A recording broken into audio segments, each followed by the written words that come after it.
The question is that the motion be agreed to. The Honourable Phil Goff. Mr Speaker, on behalf of the Labor Party, I want to support the Victim Support Bill, and I thank the Minister for giving me an early draft copy of it.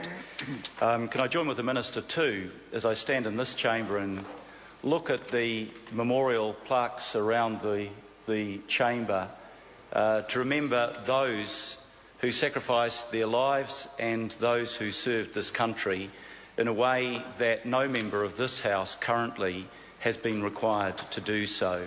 I look across and I see Messine. We have a plaque for Passchendaele. And on the 12th of October, I joined with the Minister to lay a wreath at the Auckland War Memorial Hall to commemorate the appalling tragedy of Passchendaele. 2,400 New Zealand men were casualties in the first 4 hours of the battle.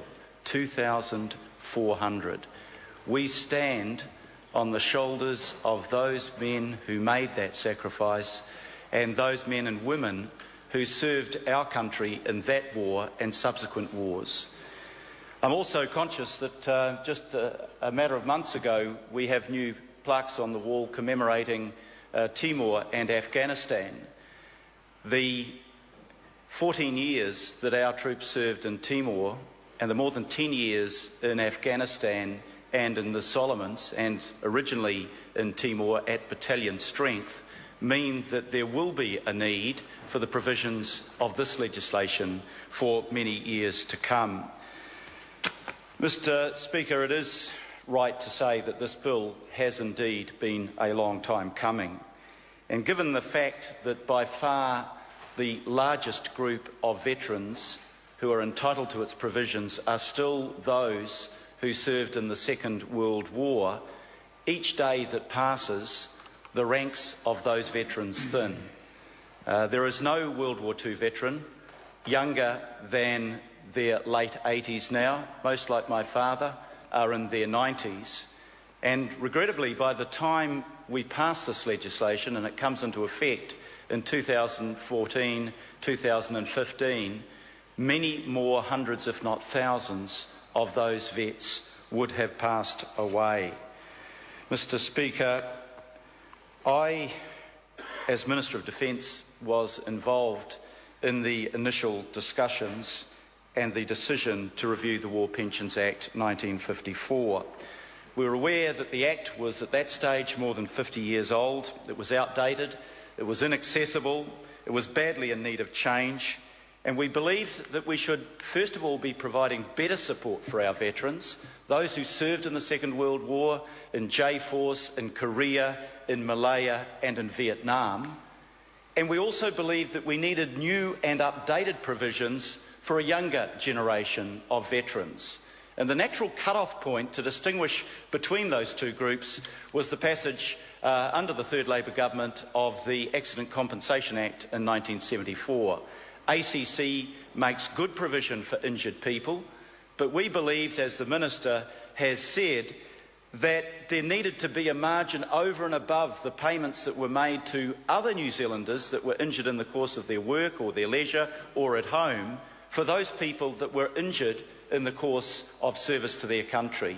We believed that it wasn't enough simply to make payments, but we needed a modern 21st century approach to rehabilitation, to wherever possible, getting people so that they were able to get back into work, to have early intervention, to provide recovery. And we looked around the world and we looked at Australia, the United Kingdom and Canada in particular, and in each of those countries there were new models of support that we believed would be good models for New Zealand to follow. As a result of that, we requested that the Law Commission independently review the provisions of the War Pensions Act 1954. And we included that in the Memorandum of Understanding with both the Royal New Zealand Returned and Services Association and with the Ex-Vietnam Services Association. That wasn't the only important thing we did in that memorandum. It was an interesting gathering as we negotiated that memorandum. On one side, those on the government of my generation who had been anti-war protesters at the time of the Vietnam War, and on the other side, the men who had actually fought there. But there was no rancour, and there was a full agreement from our side under the Labor government that whereas we didn't agree with the war in Vietnam, it wasn't the veterans that made the decision to go there. It was the government that sent them there. But tragically, the flack, for want of a better term, that followed a war that became deeply unpopular as it was seen as ineffectual and unjust, fell on the veterans themselves. And we determined out of that Memorandum of Understanding, Tribute 08, where for the first time those veterans were given the honour and the respect that they deserved by their honourable discharge of their duties and the courage that they showed. The one outstanding factor that was left was the question of a review of the War Pensions Act. And it is important that we now make every progress to try to advance that. In late 2008, Sir Geoffrey Palmer, who then headed the Law Commission, came up with a 280-page document. It was a very substantial piece of work. And as a discussion paper, yeah, there was a lot to discuss. And then there was a very good consultative process. The Law Commission went around the military bases of New Zealand, they went around the RSAs, they talked to veterans, and they talked to existing service personnel, current service personnel. And they finally reported in May 2010, by which time there'd been a change of government and the report came to the new national government. The Commission had done the bulk of the work. They had a quite detailed blueprint for what they believed needed to replace the War Pensions Act, but they hadn't done the costings and they hadn't put it in draft legislative form, so there was still work to do. But I regret, sir, that it has taken 3 years and 5 months from the time that that document was given to the government to the introduction of the bill in this House. And as I say, the tragedy of that is and will be in the next maybe 12, 18 months, that many more servicemen and women will die without them or their families getting the benefit of more generous provisions that will come through this legislation. I say to the Minister that we will be seeking at the Select Committee to seek explanation for the changes that were made where what the government has put into legislation differs from what the Law Commission proposed. I'm conscious of the fact that the proposals in this bill are much, much cheaper than what the Law Commission recommended. I want to go into that with an open mind. There may be some good reasons why not every recommendation of the Law Commission was followed, but what I do want to say is that we will be determined to find out whether those cuts can be justified or whether they are unfairly, Mr Chairman, to the detriment of our veterans. With so many veterans now dying, I think it's time to err on the side of generosity for those who are still surviving. Men of that generation spent years of their life out of this country, away from their families.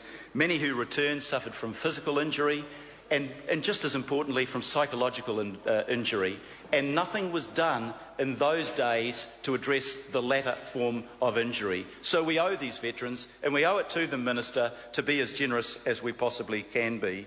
This bill needs to be about, the Act that follows it, needs to be about honouring those veterans and their families, and it would be hypocrisy, frankly, for us to sell them short. To be fair, the government has announced, as the Minister has said, some additional funding. There's some $60 million to be spent over the next 5 years in addition to those payments. That means about another $12 million a year extra. I welcome the increase in the war disablement pension and the surviving spouse pension rates by 5%. I think that's a step in the right direction. I welcome the increased eligibility for services such as home care and lawn mowing and so on. For the younger veterans who are unable to work, I welcome the fact that if they're still under the age of retirement, they'll be paid an income of 80% of the average wage. It'll only help a small number, but it'll be worthwhile for those who are beneficiaries of it.